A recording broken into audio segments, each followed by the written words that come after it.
Ladies and gentlemen, welcome to the Tim Dillon Show. It is Memorial Day weekend, the kickoff to summer, and what a wild and wet summer it's going to be. It's going to be partying, boozing it up at the beach, buds and suds, real fun, splishing and splashing. What a joyous time we're going to have this summer. I mean, could anything be more fun?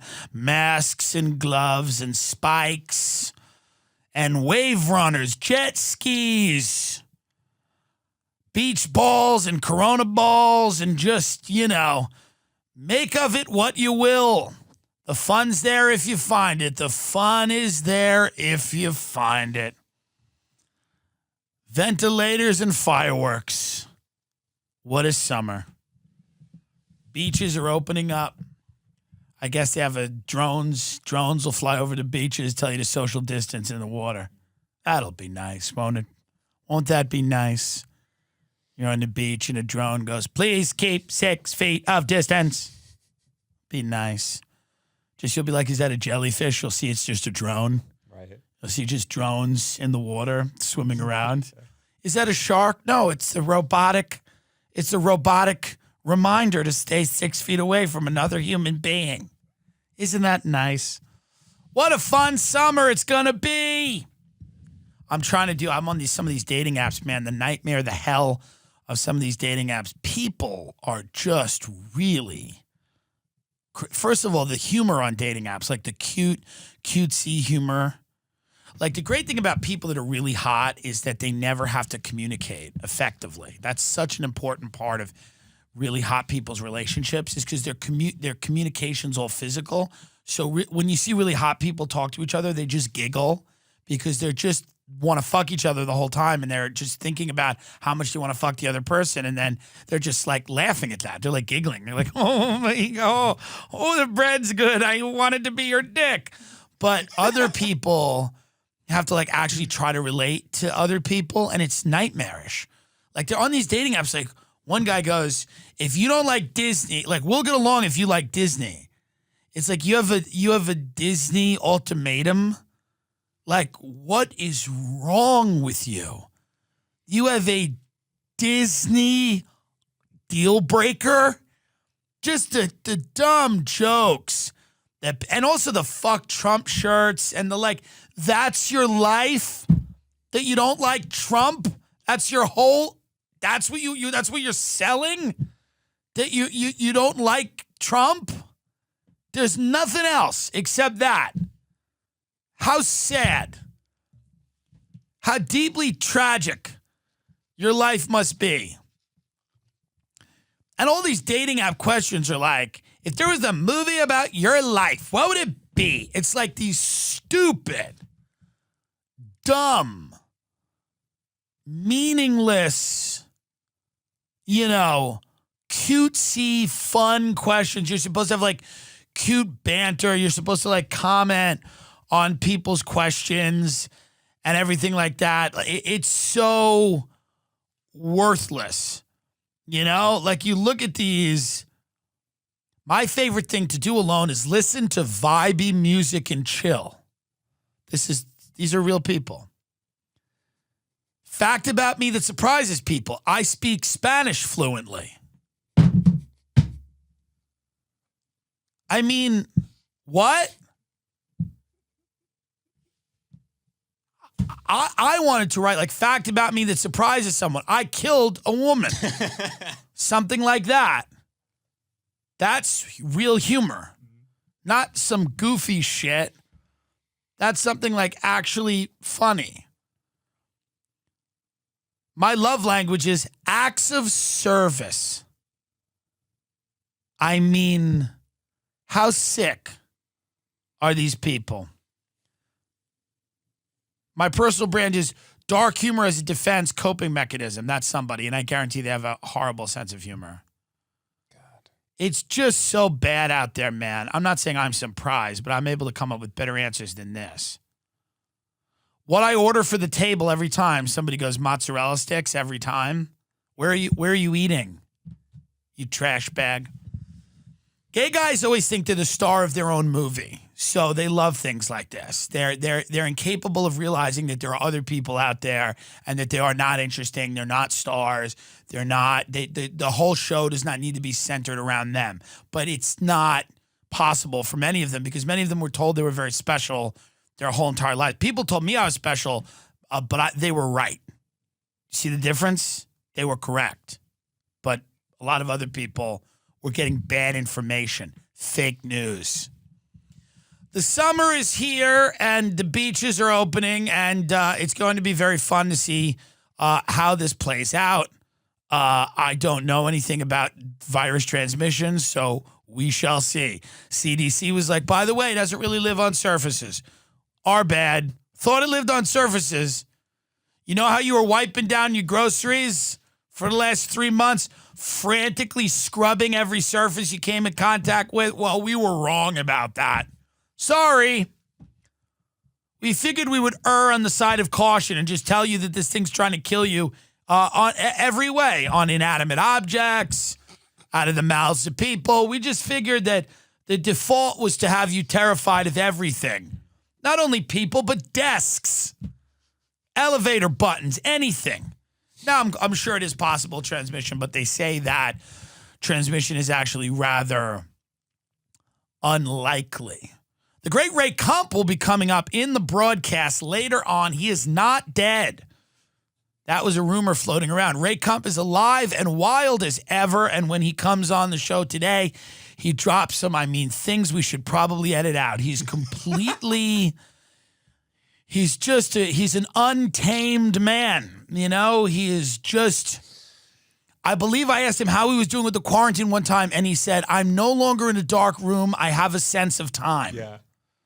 That was his answer. I am no longer in a dark room. I have a sense of time.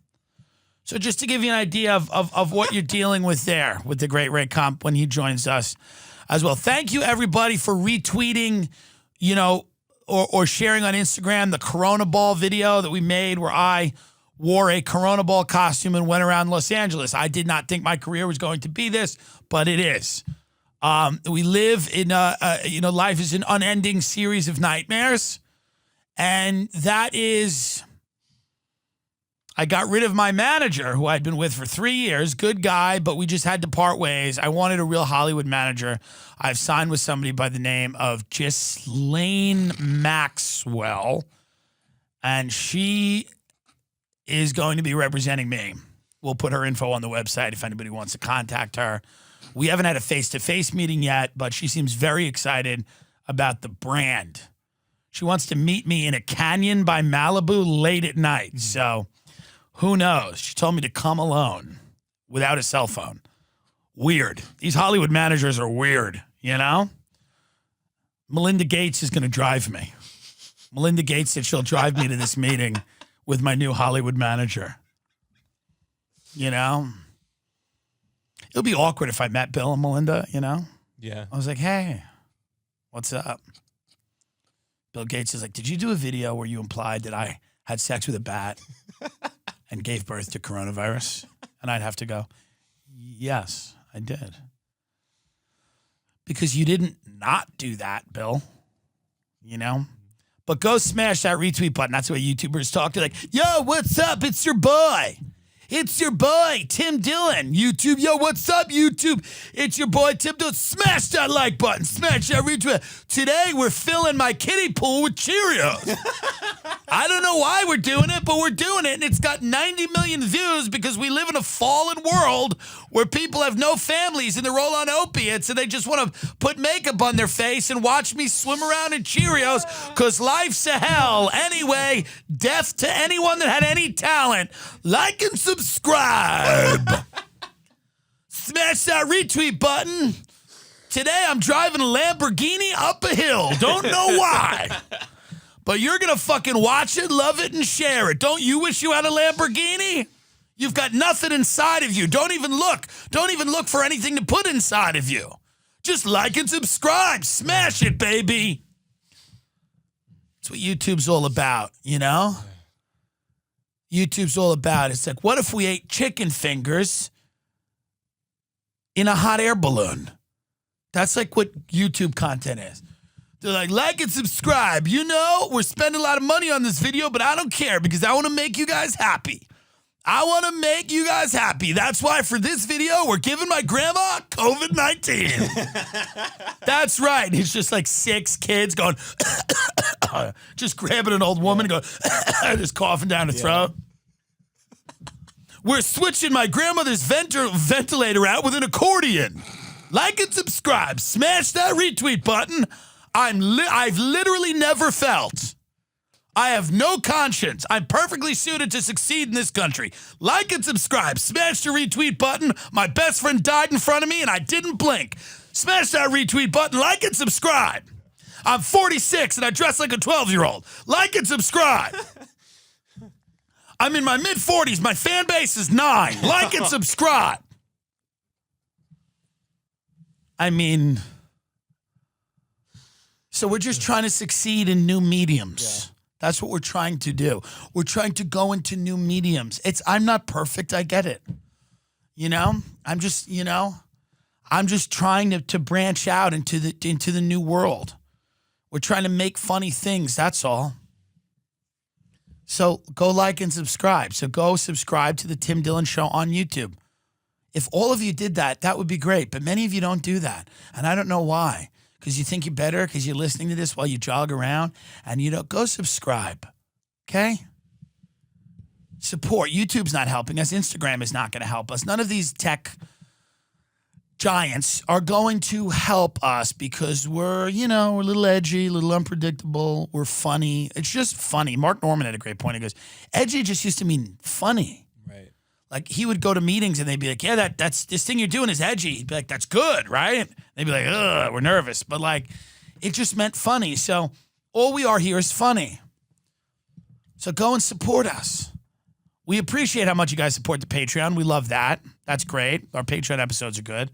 But also in the larger scheme of things, we also need to make sure that you guys are out there and, wearing the merch, sharing the episodes, literally being devoted to me in a way that's unhealthy, scaring people, losing friends over how much you bring up the videos, stalking me, trying to kill me, forcing me to live somewhere else, deep in the Hollywood Hills with security, afraid to leave my house, coming up to me in grocery stores, screaming when you see me, falling down on the street, crying, making it uncomfortable, threatening to kill yourself, killing yourself, coming back to life because it didn't work, telling me that I'm the reason that you came back to life. You met me in the afterlife and I am God.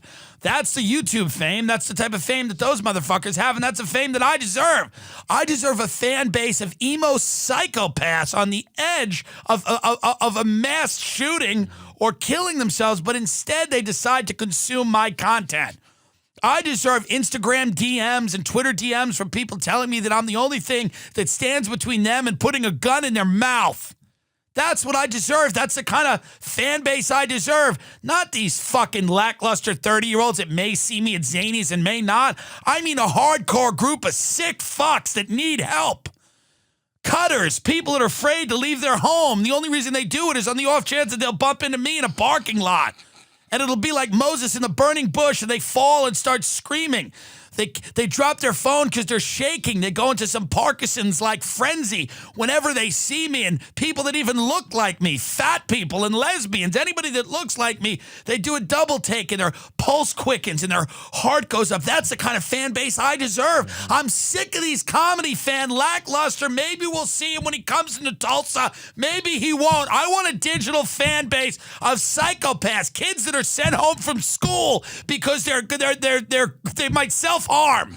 And I want the only thing to be in their phone is a picture of me, and they've carved an X into my face because I am a god to them. I am a deity. That's online fame, and I want it. Just buy the shirt. That's what I'm saying. Buy the Life in the Big City shirt. You see these YouTubers that go to malls, people go crazy. They start screaming for them. These TikTokers. Why am I not in the Hype House? Or the Sway House. Sway House, yeah. I think Sway House is better as well. Why can't I be Big Huddy? There's a Little Huddy. I should be Big Huddy. Little Huddy is a TikToker who's got 3 trillion followers, and he weighs 19 pounds, And he's just like, he looks like Ryder Strong, the kid who was in Boy Meets World. And his name is Chase Hudson. It's like, could there be a more TikTok-y name than Chase Hudson? It's like, my name is Chase Hudson. My name is Madison Chase. I'm rich and you're not, you know. My name is Gucci Lamborghini. You know, it's like, and this kid is just a massive, massive success.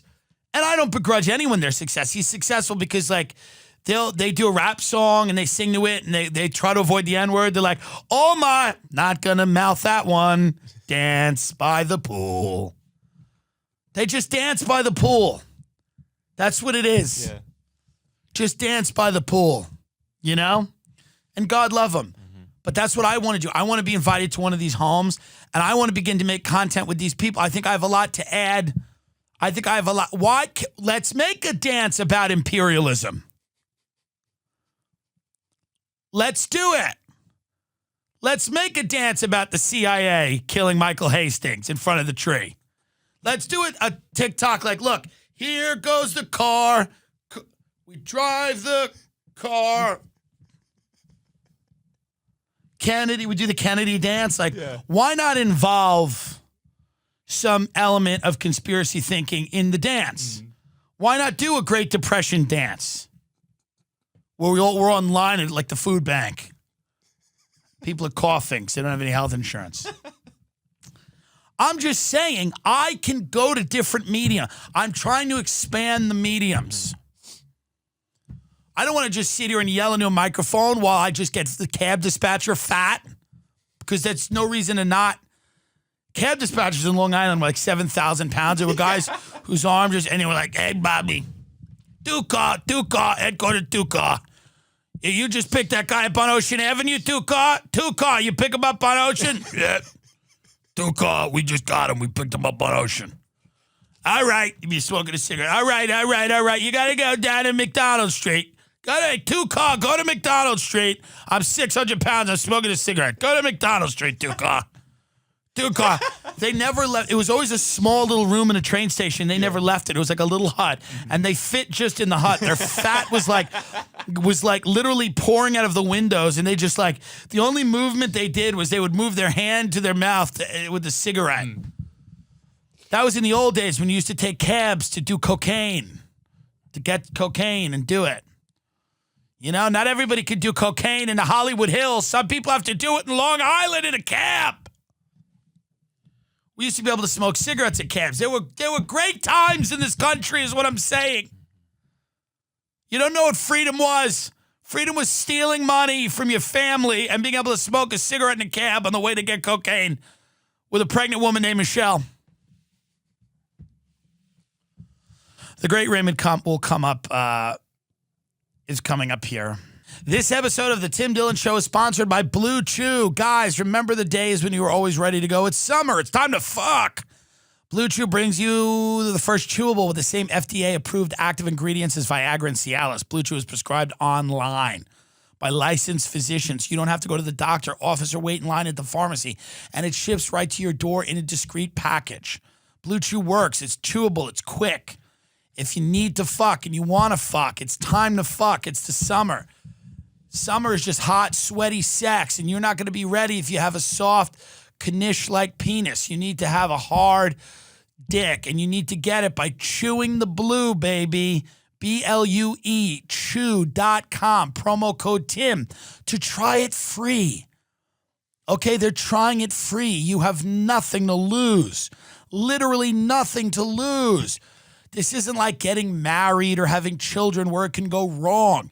This is like no investment on your part, no expenditure of any fucking money. Think of how many things you do in your life, getting a new job, even making a new friend, buying a house. So many things. You make an investment of time and emotion. You don't have to do any of that here. It's a simple click of the mouse and they send it to your home, discreet packaging. So when your mother, who you live with, finds it because the bar that you worked at closed, she could just hand it to you and think maybe it's something reputable that someone is sending you because you're a high, you're in good standing and you're a member of the community. She doesn't know it's chewable dick pills. You don't even have a sexual partner. You just want your dick to get hard. You want to wake up, look at it, and go back to bed. But the point is you need confidence. Blue Chew gives you that confidence. Blue Chew allows you to walk into any situation, consensual, and have your penis nice and hard and ready to do the job. Ready to hammer that pussy, that asshole, that mouth. That pussy, that asshole, that mouth. That's what Broadway shows are going to be soon. My neck, my back, my pussy, and my crack. That's what Broadway shows will be soon. He put, like, it used to be like really cutesy, like Oklahoma, where they were like, I reckon if I see a feller, I will. And soon it's going to be, I put his cock in my mouth, right down to the balls. Then I let him finish in my throat. I opened my ass cheeks on the second date. I knew that he was a special DJ or whatever. So BLUE, chew.com, promo code TIM to try it free. You have nothing to lose except being an incel. Did you know 2 or 3 guys will experience some form of male pattern baldness by the time they're 35? Think about that. 2 out of 3. The best way to prevent hair loss is to do something about it while you still have hair left. Get treated from home.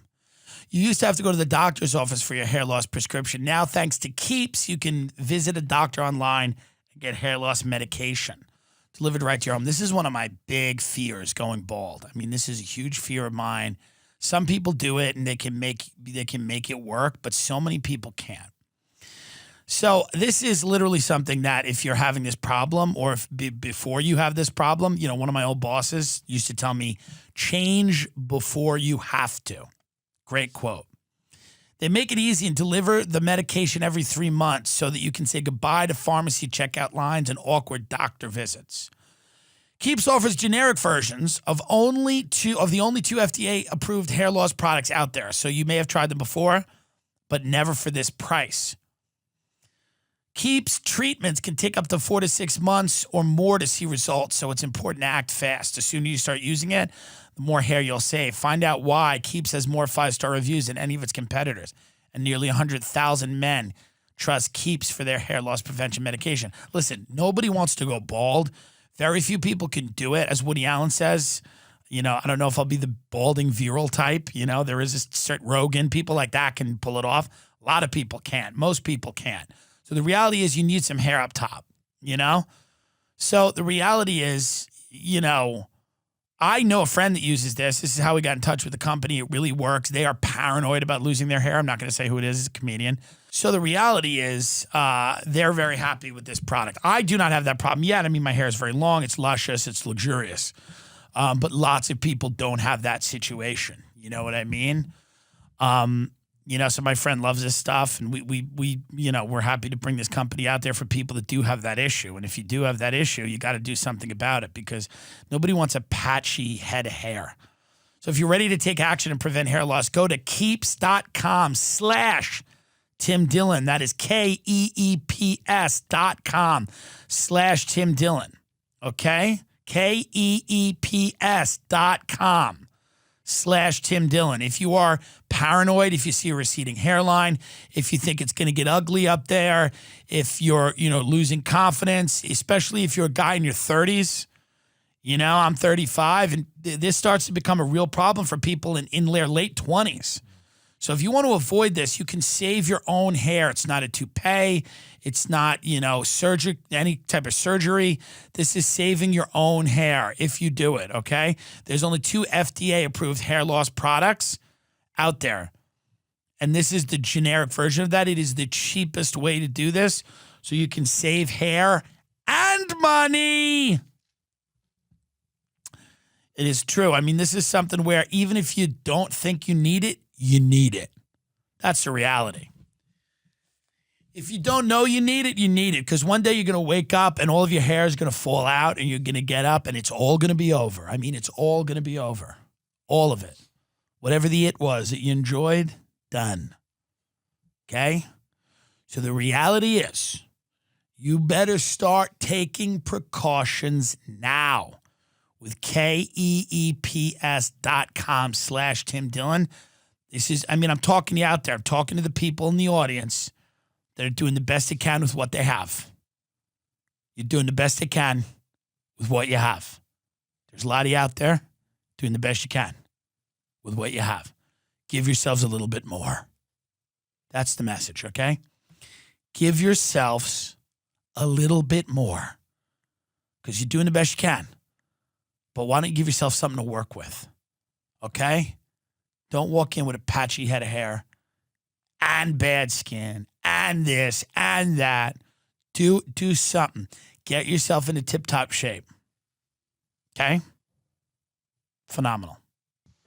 All right, everybody. He's a long-time listener, first-time caller. He is not dead. So many people messaged me, is Ray dead? He hasn't put out his podcast. We've not heard from him on social media. What say you, sir? I've gone over some existential depression. I'm feeling better. People like you do not get to have existential crises. I don't know what to tell you. I was planning before you called me, and thank you for calling me, having me on the show. I was planning on restarting the podcast this weekend. Look, my podcast is I don't want to liking myself to an Andy Kaufman or a Lenny Bruce, but I'm a mercurial figure in the world, and that's why that's my value. I'm not the guy. I'm not the bread and butter guy. I'm the guy. I'm the spice you add in. Correct. So, to the bread and butter. I need to go back underground. You're the spice that gets added to the bread and butter, where people go, "Wait a minute, what's going on?" No, I told people that. I said the great thing about Ray is you're going to get what you get when you get it. Look, I'm not trying to be, a terrorist about it. I'm not trying to be egotistical, but it's if there's a genius to me, it comes in. I'm not going to force it. I'm not going to give you. I'm not Ryan Seacrest. All right, no matter how much you want to make me him.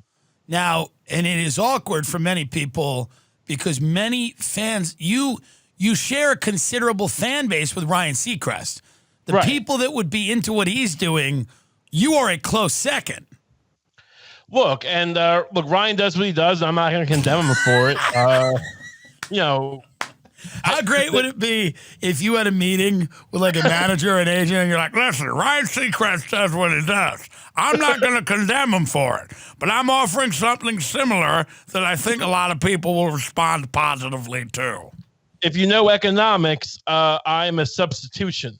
It's a clinical term. I know you know what a substitution is, but I remember being in economics class in high school, and they told me that Pepsi wasn't a substitution for Coke, but mustard was a substitution for ketchup, which I didn't understand. I still think it's bullshit. This is the kind of thing they teach you in high school instead of how the Federal Reserve works. Right. That's true. That's a very good point. Yeah, I liked it. Immediately we went from substitution economics to food. Like, that's the only way you can teach Americans anything. They're like, peanut butter is not a substitution for jelly. Listen up, you fat fucks. Baked beans, however, is a substitution for Funyuns. Everyone's like, right. Makes sense. It is Memorial Day weekend. What have you done for the troops? What have you done for this country? What have you done to commemorate the brave men and women who have sacrificed their lives so that we can sit here today? You mean the American ones? Nothing for the Americans. No, sorry. There's certain. Look, I respect bravery where I see it. Right. And bravery, you don't get to be us and be brave. There's nothing brave about bombing a village when you're in some kind of like hamster wheel plane that you can't be hurt. I think it's almost more impressive that we're not brave. We're like running the world and we're kind of chicken shit. Right. We're terrified of everything in this country, and the idea that we've sold ourselves as like brave, and it's kind of even better. What's interesting though is some respect to the troops, because it's not like, because we grew up thinking that and they were told us that like this weird sheltered myth that's still weird that like basically they would not let a single American die, even if it meant killing 100 enemy. Right. And like that's kind of the model, like Black Hawk Down. Like, no, we don't care. Like, we'll get their body back. When in reality, they'll let the troops. It's more about like Mitch McConnell being safe and we're not ever criticizing the troops. I sometimes am. You are sometimes, and I do sometimes too. But I say about the troops, I will suck many of the troops' dicks, depending on as long as they're in good shape. Yeah. But we're always criticizing the government that sends the troops out to do the things.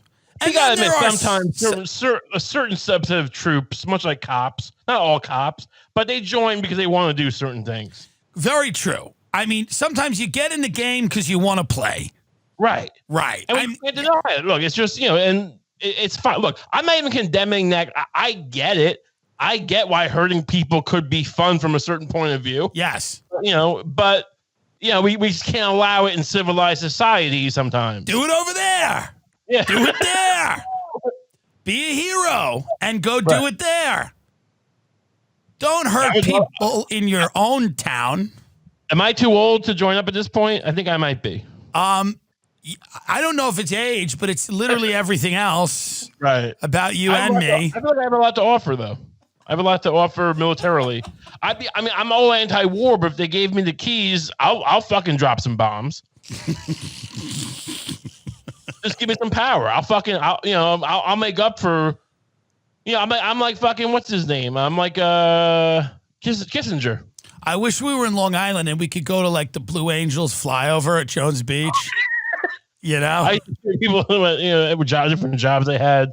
Like, me and my family going to see the Blue Angels this weekend. So they get pictures with them and like 40-year-old men. Like, what are you doing? We're going to see the Blue Angels this weekend. They fly over and they make us proud. Well, are those guys like current Air Force guys, or are they like drunk? Like, are they kind of like the ex gunslingers like going around with Buffalo Bill? I mean, these are guys who like did the My Lai massacre, These are people who've done the worst things. They're probably the biggest war criminals we have. We just put them in blue planes and they do tricks. Do a loop-de-loop? Yeah. I mean, these are people who've probably, the blood on their hands is of hundreds of thousands and millions of. And you imagine in Long Island, that's what they say. Like they point up to the sky to go, you see that plane? The guy in that plane killed 80,000 people. He's the first guy to drop Agent Orange.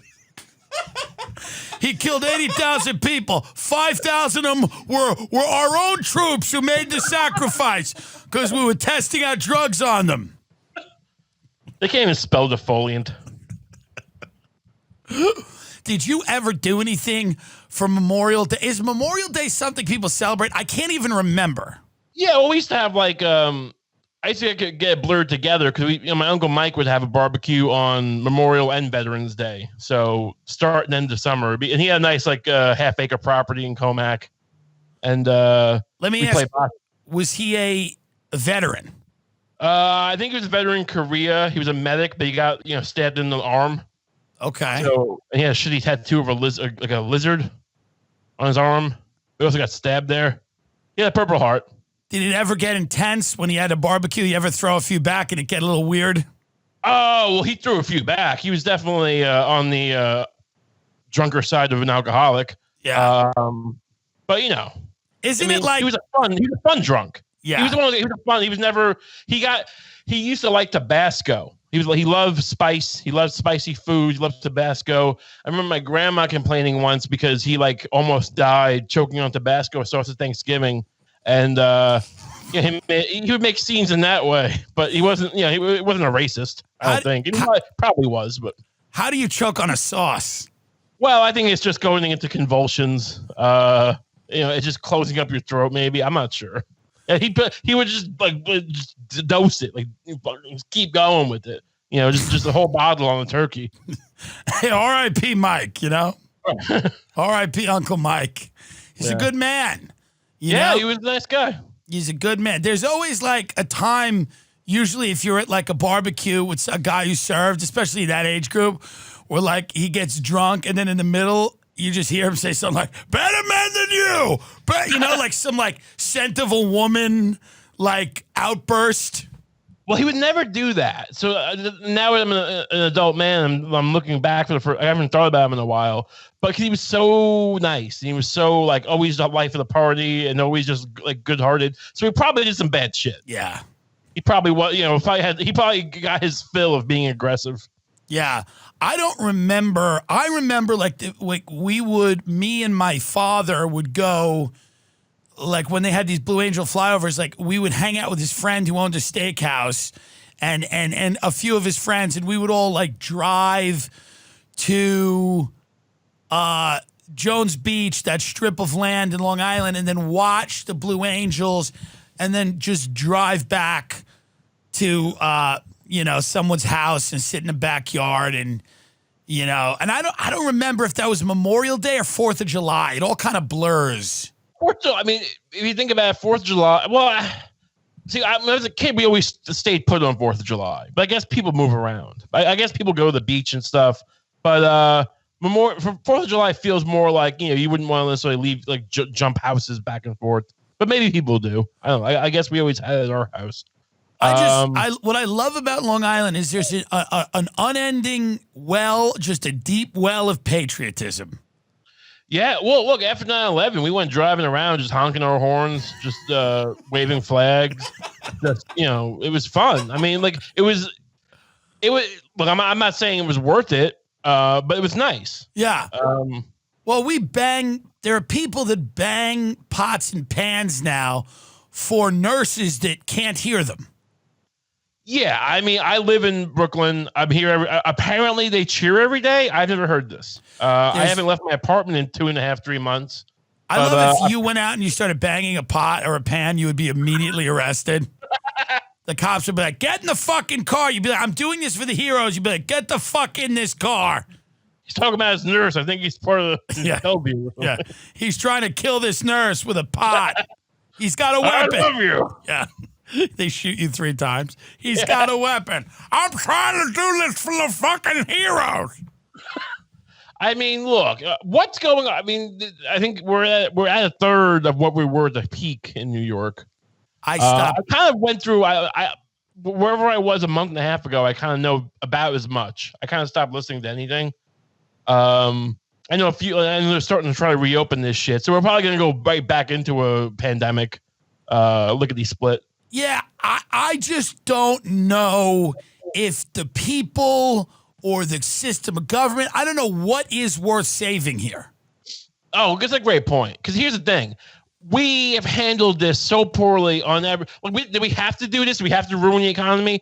No, if any of us were reasonable. I mean, if Trump and his cronies had gotten tests, but also if people had just like stayed home on St. Patty's Day, it would have saved a lot of lives. Right. It's not, drinking green beer and eggs or whatever they do. Yeah, but people don't want to live. I mean, that's really the crux of it. People in this country have a death wish and they're allowed to have it and they should have it.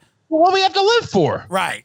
I mean, what is look, it's one thing. People have this image of Rome where like the Huns and Attila was on the footsteps of Rome, and it was all, and like we don't mind going out like that in the blaze of glory. They forget that there was hundreds of years of kind of decay and like losing your grip before that happened. And that's what we're in. Like, there's no fun being in the gradual free fall. Yeah.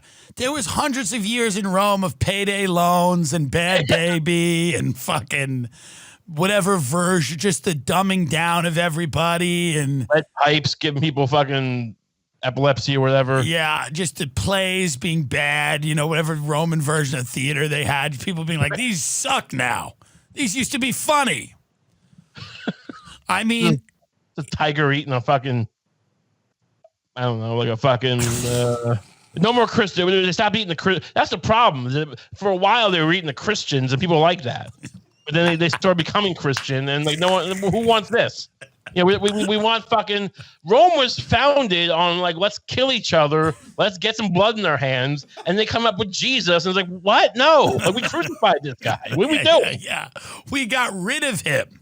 Yeah. Jesus, or as we call him today, Andrew Cuomo. Right. Maybe don't kill your grandma. Like the idea that like I knew that I was like having a cosmic break or like a split with humanity when like people I know and respected. Thank God not you, because we're usually on the same page. But people I like know and liked were like, you gotta watch Andrew Cuomo's speech. It is the most inspirational thing you'll ever see. And I watched it and I'm like, what the fuck are these people talking about? The bar is so low now. Like, if you look, if you go back and watch John F. Kennedy, President Kennedy, the speeches were well written. You know, Charles Goodwin, whatever, whoever he had writing for him, they were good speeches. It was barely inspiring. Obama was pretty good. Like, though, and they blow away this fucking meatball peddler. All right, this guy. But you also can't blame people because like they're just impressed that someone isn't literally calling someone, you know, the N-word on national television. Yeah. I mean, which you know he does it behind the scenes though, Cuomo. Watch the governor right now. He has not said the N-word. This is a leader. This is somebody we can all get behind. He says it behind closed doors with his family. I bet you he says it plenty during a Sweet 16 at the Knights of Columbus. Right. When he's goosing 17-year-old girls. Yeah. Dirty Andrew Cuomo. Let's start a rumor that Andrew Cuomo's a pedophile. But only over 16 and over. He's not the other type. Yeah. Yeah, he's an ahebophile or whatever they call it. Let's start something called Meatball Gate about the Cuomo brothers and say that they're both running a human trafficking ring. They have a thing where they hold a meatball between each other's cocks, and then the girl has to come and eat the meatball. You have no idea what the Cuomo boys do. They have something called sausage and peppers, okay? You know what sausage and peppers is? When they take their dicks and they're both fucking a girl and then they start cutting her skin up with knives so it's like onions and peppers. They're sick, the Cuomo boys. Yeah. I mean, honestly, his brother, is he still like dying in a basement somewhere in like Westchester? The whole thing was fake. Right. He claimed to have coronavirus, and he claimed to cure it by stretching. No, he was like, I do these breathing exercises, and it's not just breathe. You have to really breathe. Oh. I'm like, what is he talking about? He's a silver halide. Yeah, and then like 2 days later, he's like dancing in his house and I mean, it's like, listen, I need to see the test result. I smell a rat. No, sure. Look. Idris Elba probably didn't have it. Tom Hanks didn't, like, you know, I think it's a real thing. I do think some of these celebrities, you know, they just fucking said, hey, you know, we need to calm people down. Why don't you go do a little Skype channel thing? Do you think Boris Johnson had it, or do you think he just spent a few days in a hotel? That dumb fuck wouldn't stop shaking the hands of like dying like patients. Right. I mean, he probably did have it. He's old school British. He's going to the third world and like kissing fucking third world people like lepers, you know? You died for the British Empire. Yeah. Congratulations. I like to walk around Mumbai and just kiss legless women. They're thankful for Britain. They're thankful for it. And I make sure they know how lucky they are. I give them a big wet kiss. They have one tooth in their mouth and I'll lick it. Yeah, he's an interesting character. What's your prediction? He was like best friends of David Cameron, right? Like he went to the same prep schools and everything. I didn't know that. Yeah, he pretends to be this fucking like man of the people kind of guy. Yeah. He literally went to like the same exact fucking like, was it Wharton over there? Or? Are you telling me that the ruling class has split off into two groups? One that pretends to be men of the people and one that are clearly comfortable being not men of the people, and yet they're both rich, they both protect each other, and they both propagate the same policies largely? Whoa. I don't have any proof yet, but... Go watch the Blue Angels and get proud of being an American. Those guys dropped bombs on people and murdered them. They killed all those people that were going to kill us. All those people in Vietnam that were going to come here and kill your family. They killed them, all those kids. Was it impressive when you saw it? I mean, not really even then. I think as a kid, you barely care. You're a kid. You don't give a fuck. You just want to go smoke weed. You know?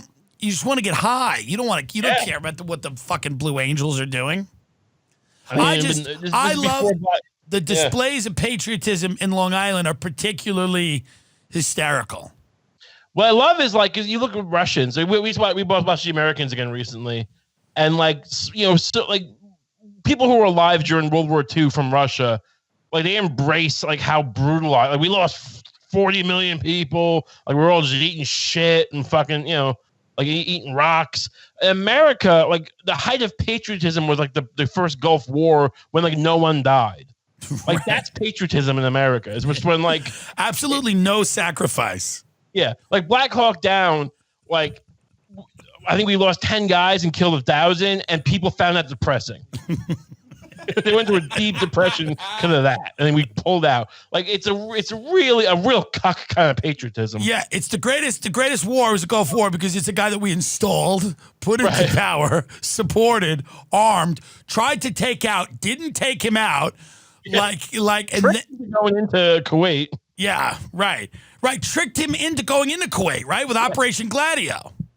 What was Gladio? That too, yeah. But also, like, didn't the fucking Rumsfeld or whoever give him the nod? Like, yeah, fine, go ahead. Like, we basically implied like we wouldn't care if you go to Kuwait. Just do what you got to do. We just want the oil. Who gives a shit? Just say you're doing a Blue Angels flyover. Just say you're trying to inspire the people. I mean, people give shit to Trump about having his military parade or whatever, but what's the Blue Angels? Right. I just love the idea of like, remember JetBlue started doing that low flyover over New York City for coronavirus, and everybody was like, everyone thought 9/11 was happening. They're like, what the fuck is wrong with JetBlue? I mean, it's dumb on their part, but also like after the 5th day, we knew, planes aren't going to hit us again.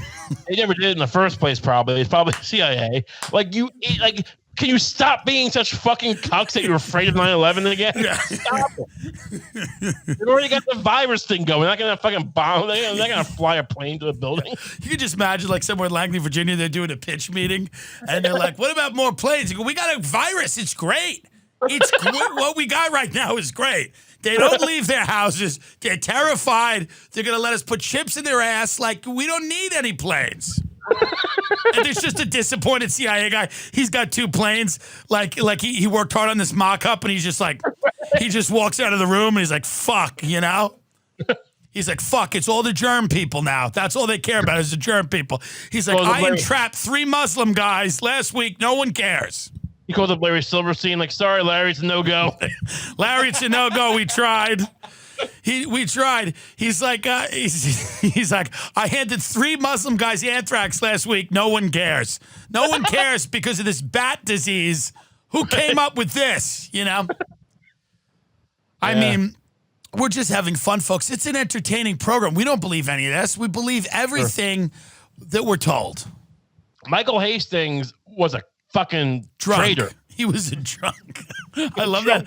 I love like going overboard where you're like, you're trying to back the official narrative, but then you go like, wait, you're like, JFK had it coming. And I mean that a random guy killed him. JFK was a rapist and he sold out this country. And what I mean by that, what do you think happens with the summer? What kind of summer are you expecting to have? Not much. I might, depending on the situation, Uber out to Long Island, see some people if it's like, open, but we're pretty much staying inside. I mean, I'm working from home right now. Honestly, like the time blurs for me. It's kind of weird. Like I have a balcony. So it's not like I'm just, I'm not like in a lightless room like I used to be. I have a sense of time, but, I won't be going. Yeah, I'm not going to be barbecuing every weekend. I just love the idea that somebody calls you to check up on you, and they're like, "Hey, how are you doing?" And you're like, "I'm not in a lightless room like I used to be. I have a sense of time. I have a sense of time now." And it's like, what kind of Game of Thrones answer is that? Like, the 3-eyed raven has seen the future. And the future is the Blue Angels will fly over Long Island and fat people will say the N-word. Right. But, I mean, I see myself being a little more careful than a lot of people probably. Well, we both are not small. No, yeah. You know? Not particularly healthy. Not particularly healthy. I mean, I'm trying. It's very hard. It's very difficult. Right. It is what it is. So I'm not going to venture out too much. I'm going to maybe do these meals where they send you the meal. Well, like Blue Apron? Yes, but that you cook. They have ones where it's like meal prep. You just buy a bunch of meals. It's like $9 or $10 a meal, and you just heat them up and eat them. That's not bad. I mean, what's the company? We'll talk about it later. There's a bunch of them. None of them are sponsoring the show, so I'm not advertising any of them. No, 100%. Yeah.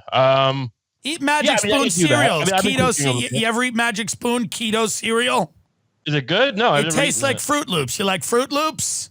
Sure. So if you eat Magic Spoon, it's Fruit Loops, but it's none of the guilt. What's in it? How do you make do we have a Magic Spoon ad this week? We do.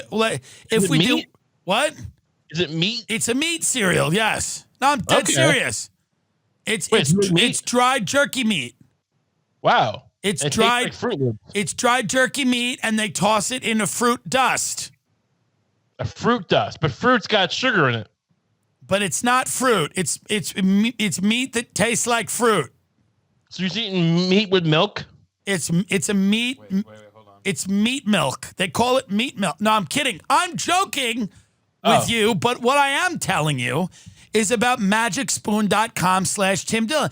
Oh, but what's in it? What are they making out of? They take monk fruit and they use it to sweeten the cereal. But what's the bread part? What? It's like, instead of grain, what is it? Like Parmesan cheese? It's other things. It's a high-fat, keto, paleo, everything's okay. That's what it is. Fat? Everything's okay. I'm sure it's fine. I'm just asking. It's is it fine of hardened fat? Because what's good about it is you can eat it without the guilt, because it's fat and not sugar, and fat is good and sugar is bad. Right. No, I'm totally in. So it's basically chicken skin that's been fried and rolled into a circle. It is deep fried pork products. Okay, it's pork rinds. It's pork rinds that have been made into cereal. That sounds like, I wouldn't think it would go well with milk, but I mean, I like pork rinds. It's chicharron. Have you ever had chicharron? Oh yeah. It's chicharron. I'm kidding. Magic Spoon it's a great cereal. Everybody loves it. If you're on a keto or paleo diet, it's an easy meal replacement. What you're able to do is eat it late at night, not feel guilty. If you need something that tastes sweet, they use high quality sweeteners like monk fruit. I understand. I just don't know what the base is. We'll tell you what it is. I'll tell you what it is. You want to know, you wise ass? Yeah. It has 0 sugar, 12 grams of protein, 3 Tell me what it doesn't have. Tell me what it does have. I'm going to tell you right now what it is. It's keto-friendly, gluten-free, grain-free, soy-free, low-carb, GMO-free. They've got good ingredients. I'm sure they're great, but are they meat? I don't think it's meat. Okay. I'll eat it. I would definitely go out and buy it. I'm just curious. Well, you don't even have to go out and buy it. You go to magicspoon.com/Tim Dillon and grab a variety pack and try it today. That's magicspoon.com/Tim Dillon. And then you buy it right from the. Now, Ray, it is a little pricey. It's $10.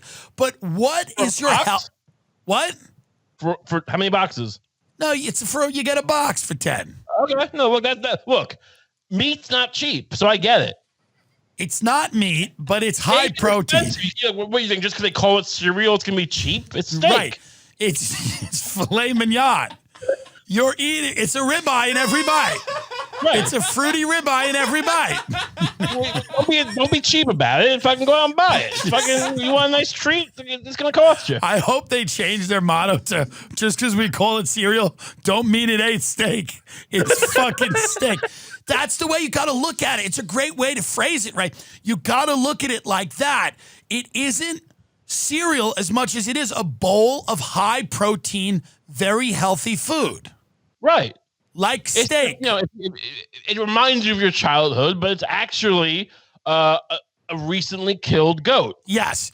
And what's good about it is that you're able to enjoy nostalgia. Exactly. But what I never liked about cereal is that it was never butchered first. Yes, this is butchered and drained of its blood by being hung upside down. Right. Is it kosher? Or yes. They kill like a dirty animal? It It's clean and I believe halal and kosher. Okay, so they have to like hang it up by its fucking foot and cut its neck. Yeah, they do the animal doesn't know it's dying. It's slaughtered and then made into a cereal somewhere in a lab. The animal never knows it's going to be cereal. I think they have a talk with it first, but they explain to it that we have such a weight problem in this country. And They're dying for much like those children with Boris Johnson. Yes. Dying for the empire. Here's what I will say. The Magic Spoon / Tim Dillon, all kidding aside, I enjoy the cereal. I tell everyone about it. It's great to get healthy. There's a lot of people out there that want to get healthy but need to eat a sugar cereal, like for a child. It's true. There's a lot of people that are deeply committed to health but can't not eat Cocoa Puffs. If you're the kind of person who, decides I'm going to lose a few hundred pounds but still be fat, but lose a few hundred pounds and like has to do it eating strange husk oat pancakes, yes, you might want to try Magic Spoon. Yes, absolutely. We follow some fat people on Facebook who are, what they do is they're losing weight by like eating the most unhealthy things, but substituting like almond flour and and then just still making like pancakes with whipped cream every morning with caramel sauce, but they use like low sugar caramel sauce, and it's like you're still fat. It's like Crisco, but with caraway seeds in it. Right. Right. We should really, honestly, how great would it be if we became like serial killers who killed fat people? That's a great pitch. We should pitch that show. We are so disgusted by other fat. By the way, and you'll back me up on this, is anyone more hostile to fat people more than other fat people? No, but especially when you start losing weight, even if you lose 5 pounds, you become disgusted by people who are less fat than you. Yes. I'm telling you right now, I've been fat for a long time. The hatred I have of other fat people, there's no way thin people hate fat people as much as I do. There's no way. There's no way. Because thin people don't see themselves in a fat person. They don't care. Right. But when I see a fat person, I'm like, oh, fuck you. Stop wearing that Pugsley shirt. Take care of yourself. Like me and Ray went to the Pizza Hut buffet in Long Island, and we saw all these other fat people walk in, and we're like, what a disgusting country. Meanwhile, we're just like fucking dripping pizza sauce into our recorder. Yeah. We're like, what a disgusting country. The guy who helped us do that episode is now having a baby. Is he? Yeah, he's having a baby. You not say his name on here? I don't know. I don't want to say his name. Okay. He also, I heard some things about his steaks. Right? Same guy, right? Steaks? Did you have an episode where I don't want to get into it. What? No, he was eating a steak and you got mad about it. Well, he cooked a well done steak for me, and I thought it was rude, and I thought it should have been called out. Yeah, but now he's having a baby, so it's nice. Good for him. Is he gonna keep it? They don't know. She's like 4 or 5 months in. They're gonna make the decision in a few months. Are they gonna do a late term thing? They might do one like 8 or 9 months in. Just go in there and get it. Yeah, I mean, look. Why not wait and see if it's going to be a good-looking baby? Maybe he's got a great dick. Maybe it's fucking a pretty baby. Why are you going to dump your hand before, What if the first thing he said to the doctor, he looked at the doctor, he goes, we were going to kill it, but it's got a great dick. The doctor's like, should I report these people? Did you see what Hillary Duff? Did you see what Hillary? Dick as a baby. What'd you say? My mom always tells me that I, as a baby, had a great dick. Well, the doctor, when he circumcised me, he used 2 forceps. Is that true? So she tells me. What a great anecdote to share with people. Thank you. That's the way you should start your college commencement speech. Listen, my mother said when I was a baby, the doctor had to use two forceps to circumcise my dick. She also had a friend in her prayer group. I might mention this on an old episode. Who confided to her in her church prayer group that she would, when her baby would cry, not because she wanted to, for her own sexual gratification, but her baby wouldn't stop crying, and the only way she could get it to stop crying was to suck its dick. No. Yes. Ray, no. 100%. Ray. This is what I've been told by women of the cloth. Ray, we're trying to advertise and make money here. What do you mean? What do you mean that some woman in a prayer group said that? My mom was part of what they call a charismatic prayer group. What is a charismatic prayer group? It's not what it sounds like. They would get together and they would pray very intently for one thing to happen. So like, so we would win the Iraq war or whatever. I mean, this is the 80s probably. So that, Michael Jackson would make, another great album. What anything, Grenada would the Operation Grenada would go well, whatever. So, they would get together, and then I guess during the coffee break or whatever, this woman confided to my mother that her baby, I just couldn't get him to stop crying, and it was driving me crazy. And look, like some people go so crazy from the baby crying that they shove it in the freezer and they kill it. It's a thing. It's traumatic to some mothers. So, but in this case, she didn't kill it. How many people are putting the baby in a freezer because he cries? According to Sally Jesse Raphael, at least 5. Okay. I remember seeing these people on the panel. But it happens. I'm not saying it's common. So I'm not saying it's common for what this woman did, but she went a different direction. She said, look, I realized I was just trying different things. I put this penis in my mouth and it stopped crying. So now I do that. Did your mother report her? No, I think I would have. And my mom didn't think it was, she wasn't supportive of it. She probably should have reported her. But again, I don't think that this woman was getting off on it, but it's not good. It's definitely rape. How do I talk about Ridge Wallet now? Look, you're gonna need a good lawyer if you're in that situation. So keep his card in your Ridge Wallet. I mean, the horrors of the world are what people confide to each other in prayer groups are. Right. I mean, these are all the churches we need to reopen, by the way. These are all the churches that they're essential. We need to reopen them. Make sure you fucking don't social distance from his dick, I guess. Jesus. Raymond Kump. I mean, you are. We're gonna let you go. You're an amazing character.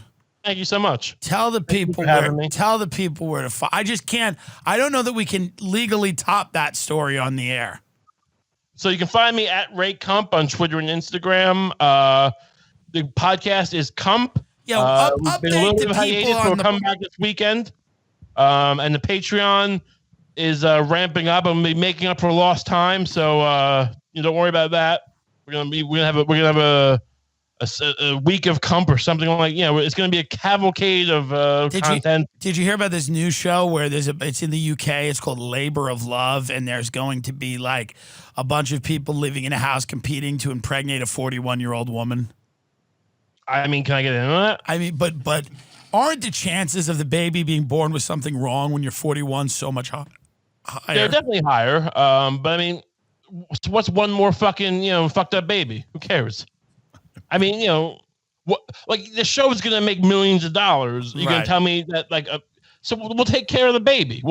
They probably have accountants and lawyers. All right, so we have to pay for a scholarship for this kid to go to second grade, and then that's it. Whatever. We have a second grade scholarship. It's going to get a lot worse than that. That's all I'm saying. Let's save some outrage. It's going to get a lot worse than that.